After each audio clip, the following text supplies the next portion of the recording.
But first, you guys, oh man, that's right. New York dispensary launches. Get ready for this, Rigo.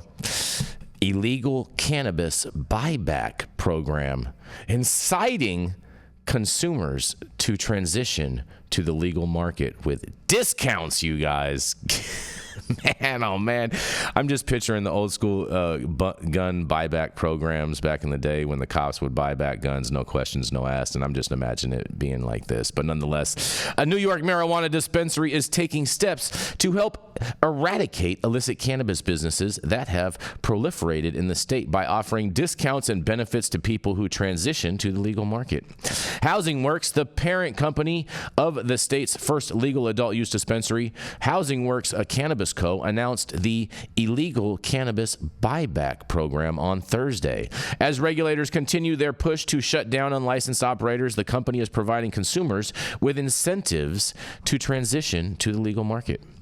From July 1st through September 1st, any person who provides proof of membership at an illicit operator will get a free membership at Housing Works Co.'s, in a quote, co-conspirator program, they're calling it, which includes 25% off their first purchase and a 10% discount on all their purchases for the next year. The membership normally costs $25. This buyback initiative is crucial not only for the health and safety of our consumers, which is always our top priority, but also for the legal business operators and those who have fought hard for a place in New York's legal cannabis market, said Sasha Nugent, director of retail at Housing Works Cannabis Co., told Marijuana Moment in an additional quote.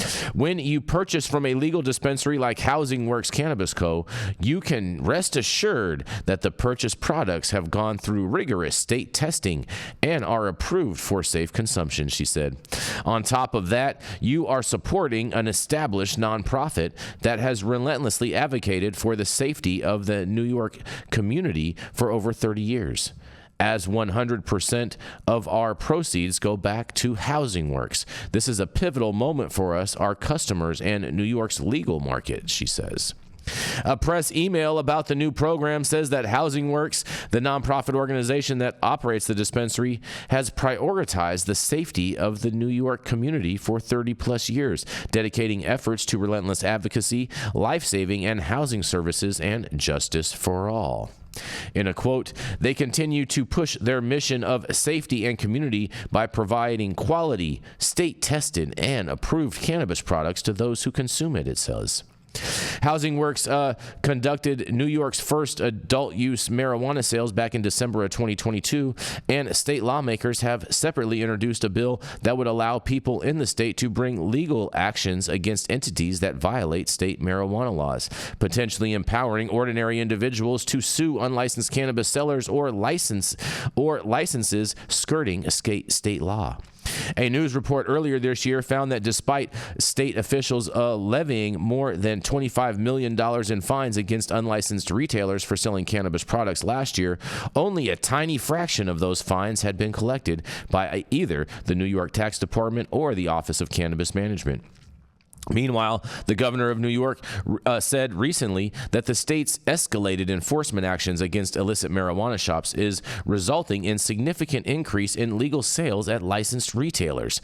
Governor Kathy Hochul made the comments amid criticism from equity-focused activists over what they see as a corporate takeover of the cannabis market, citing recent reporting about the administration dismissing concerns from state officials about a predatory private equity loan deal the state approved to provide funding for startup cannabis retailers. Certain advocates say Hochul has falsely blamed the legalization law itself for the state's troubles with the illicit market without taking responsibility for the administration's role, and to that end, there has been criticism of the governor's recent ousting of Chris Alexander as executive director of the OCM. In an attempt to rein in the unlicensed in sales, the governor in February called on big tech cannabis companies such as big tech companies such as Google and Meta to, in quotes, do the right thing by taking steps to stop promoting illicit marijuana shops which have proliferated across the state. Meanwhile, last week, New York's marijuana regulators formally approved rules to allow adults 21 and older to grow their own cannabis plants for personal use, and a top New York lawmaker also introduced a bill this month to legalize psilocybin for adults, provided they obtain a permit after undergoing a health screening and educational course, you guys. Well, man, I can't believe this story. They're going there and they're buying back trap weed. Man, oh man, oh man, oh man. I just wonder how much money these guys are going to lose on this. But nonetheless, I can't wait to hear what you guys have to say about this. This is Jason Beck for the High at 9 News Hour. What do y'all have to say? It's like a gun buyback program. That's what it reminds me of, bro. Like when you'd pull up in the shopping center and like hand the cops a bunch of guns and it's no questions, no ask.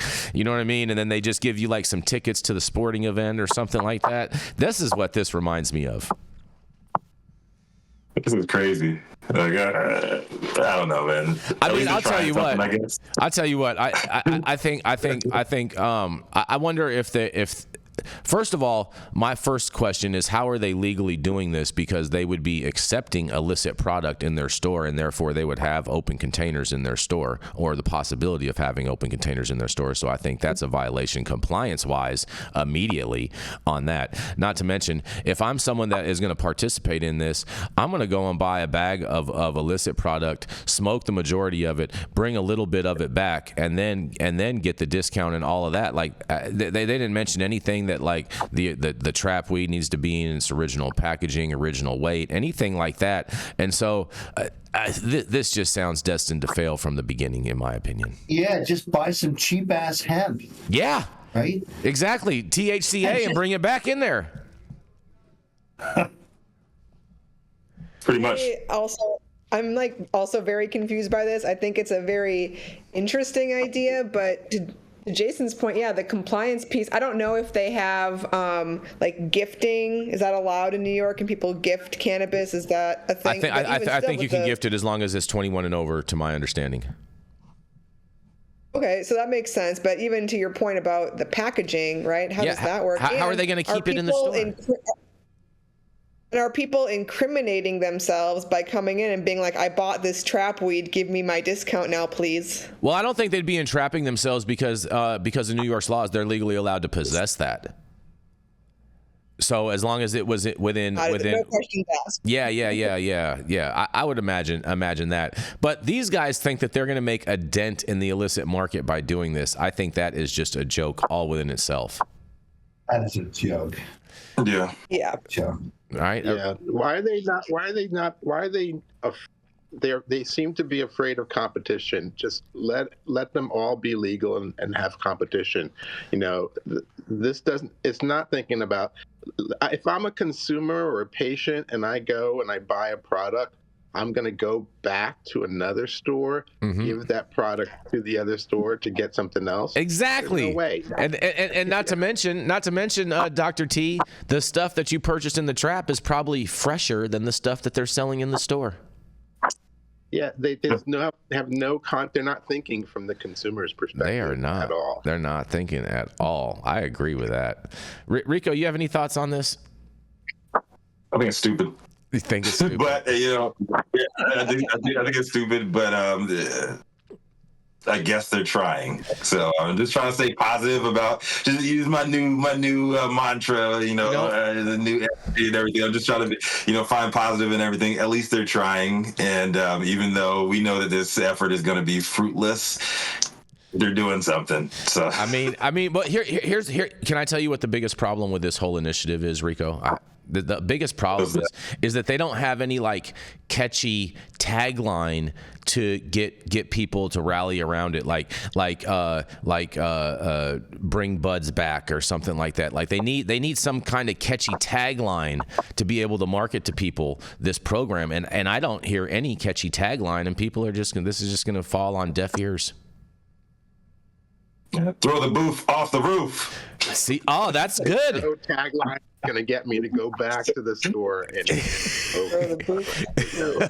I like that. Throw the booth off the roof. You said, Dr. T, you said no tagline is going to allow you to participate in something as ridiculous as this.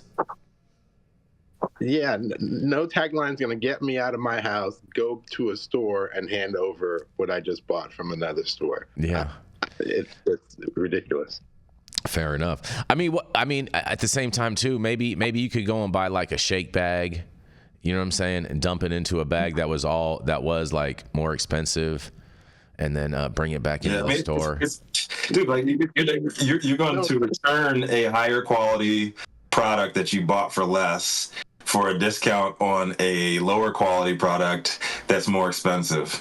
Well, you know, the one thing, New York, they don't have a lot of lawns, so you don't have to worry about people putting grass clippings into the bags when they bring the stuff back. Good point. Just saying.